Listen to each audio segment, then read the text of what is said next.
terewul 120 milliards gis ngeen ni ñu les changements que nous avons fait dans le monde rural en termes de distribution de semences distribution d'engrais 30 milliards yi gis ngeen ko tey jii port laa jógee bi ñu dëgmalee campagne beeg léegi 76 000 tonnes urée wàcc na fi plus de 60 000 tonnes de NPK wàcc na fi 90% voici les vraies statistiques maintenant les coopératives agricoles communautaires loolu lañ bëgg outil boobu plateforme boobu lañ bëgg utiliser pour moderniser l'agriculture familiale tant que bayuñu 7 jours sur 12 mois sur 12 développement mënta am nous importons 1,6 milliard d'euros 1070 milliards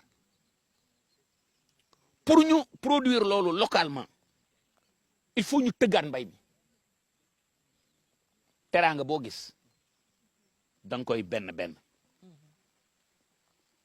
na nga ma baal on revient sur la question que vous m'avez posée man maay kan Sénégal ñaata ngi nit ngeen fexam ñu am 4 master ak benn doctorat dans vos entourages hein. daa mel ni man ñëw laa ci xam.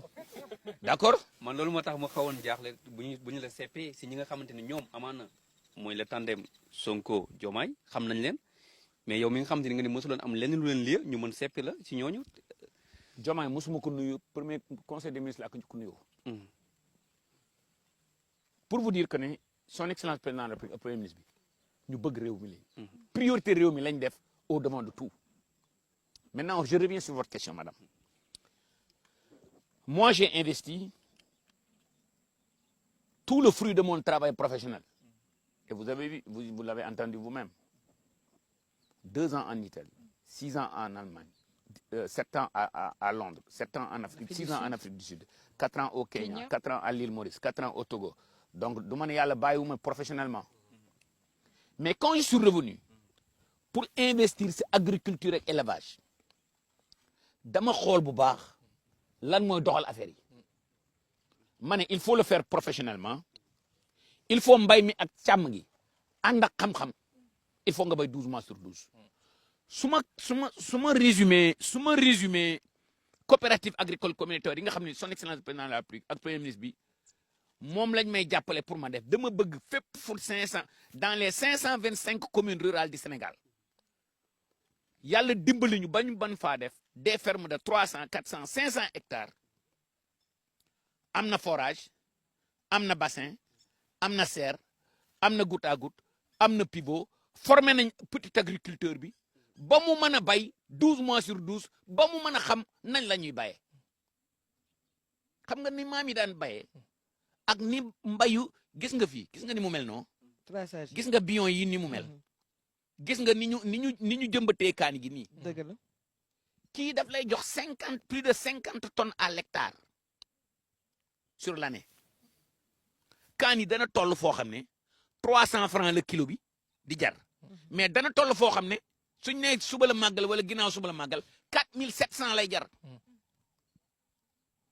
xam nga pour nga mën a étudier marché bi étudier ban programme de fertilisation ngay def. gouta bu gis nga xam nga fi mu nekk nii da ngeen ku xamul mbay da ngay def ne roose wuñ ko. la koy roose mooy la koy roose mooy kii bu ñuul bii. moom ca suuf la koy roose fële la koy contrôler. la koy fertiliser fële la koy contrôler donc programme de fertilisation boobu il faut nga jàngal ko nit ki. donc politique bi nga xam ne nii son excellence président de la République ak premier ministre bi indi nañ ko dañu bëgg di former agriculteur bi di ko formaliser à travers les coopératives agricoles communautaires financement bi door a ñëw. maa ngi lancé aussi un appel non seulement à la jeunesse mais à l'ensemble des Sénégalais qui ont les moyens. booy nekk ci réseau yi dañ koy tooñee monsieur le ministre après loolu dinañ ñëw sax gars yi nee nañ yaa ngi monsieur chiffre neen gars yi nee nañ chiffre yi waaye yaa neen est-ce que am na bureau mais itam est-ce que mooy monsieur affaire bureau bi est-ce que lépp naa si ah gars loolu la ñu wax ne neen monsieur le ministre foo tourné yaa ngi koy gis moo ngi ci biir roq-roqaat yi ah mais c'est par rapport à yow nga def finance yow nga wër àdduna yow nga nekk ab milliardaire si on peut le dire entre guillemets par rapport ak li xam ne yaa ngi koy doxal ci koom-koom à partir de 36 000 nga dem ba nekk un banquier bu ñu reconnaître de par le monde mais nga ne non ci suuf si laay dellu si waat mën ci def jamono ji gone yow xooluñu loolu gone dañuy wax ne non naa toog ci bureau non naa voyagé naa yore ay 8-8 nan la ñu mën a rendre lii di agriculture fashion à la mode ba attrayant ba xale yi peut-être ñu woon a wax ne non man dinaa topp tànku grand Mabou Ba parce que bëgg naa def loolu. booy waxuñ duñ bay de. booy dañ ne. waaw. bëggatuma bay di topp ci ay mbaam di topp ci ay fas di yor ay machine loolu la booy wax. pour moderniser peut-être. booy dañu bëgg. gis benn serre yore seen téléphone di contrôler pivot bi. di contrôler serre bi di contrôler goutte à goutte bi di contrôler marché bi. di TikTok loolu la xale yi bëgg.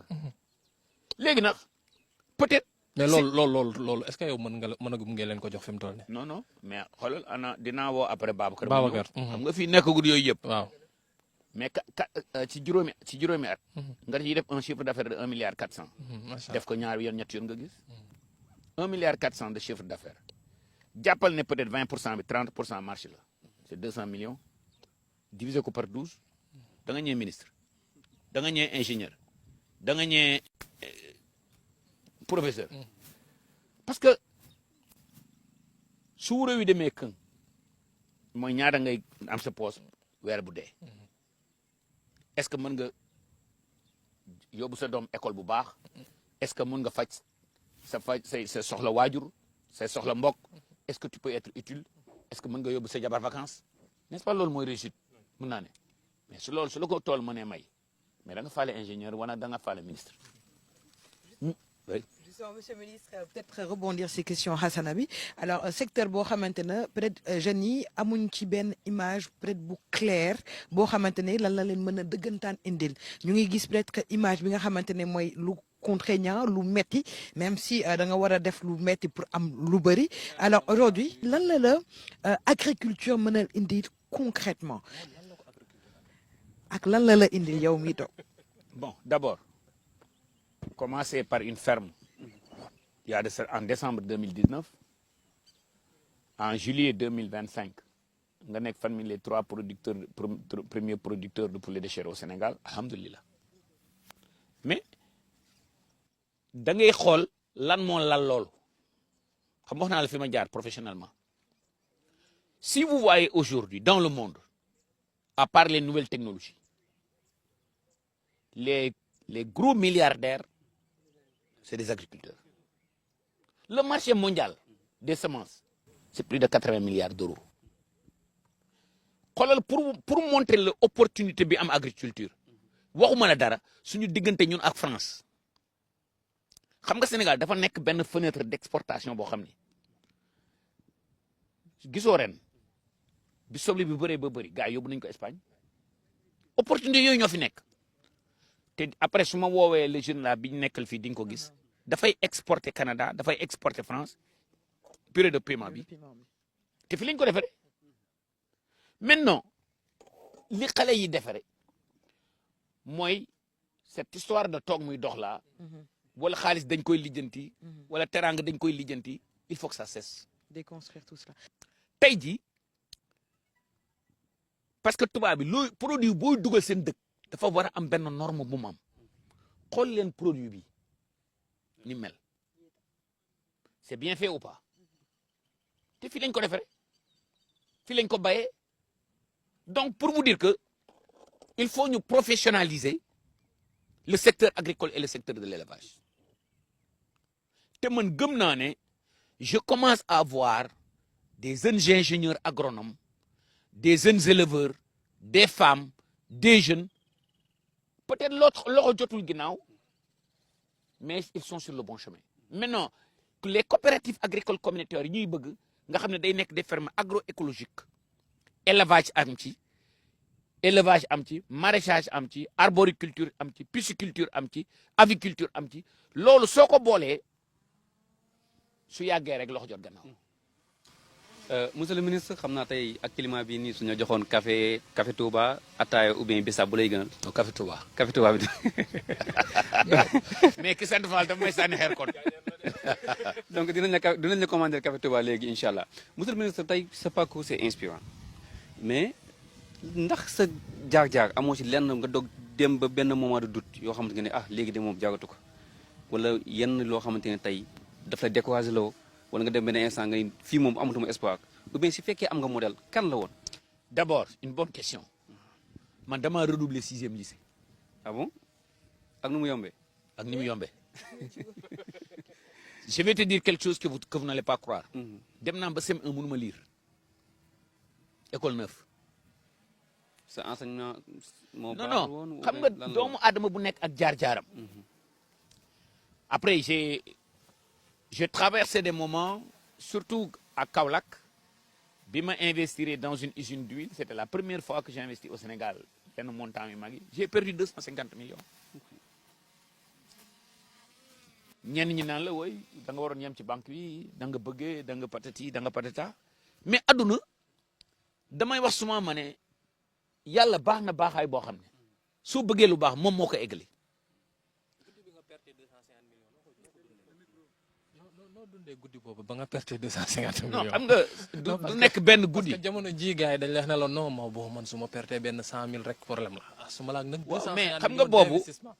xam nga su dee xaalis bi moo tax ngay def affaire peut-être dina metti mais xam nga sànq wax naa ne ma ne la ce qui est le plus important pour moi mooy le nombre d'emplois que je crée. Aujourd'hui alhamdulillah j'ai plus de 100 emplois. J'ai créé plus de 100 emplois et on est en train de faire autre chose suñu yàlla dimbalee on est en train de faire benn abattoir boo xam ne nii 20 000 poulets jour la. Au passage maa ngi remercier di féliciter sama partenaire bi Serigne Amar aussi un jeune comme nous qui est allé aux États-Unis qui est revenu qui a investi dans l'aviculture la même chose que Babacar mi pour vous dire que ne c'est pas xaalis bi moo am importance. ministre ku nekkoon sa modèle.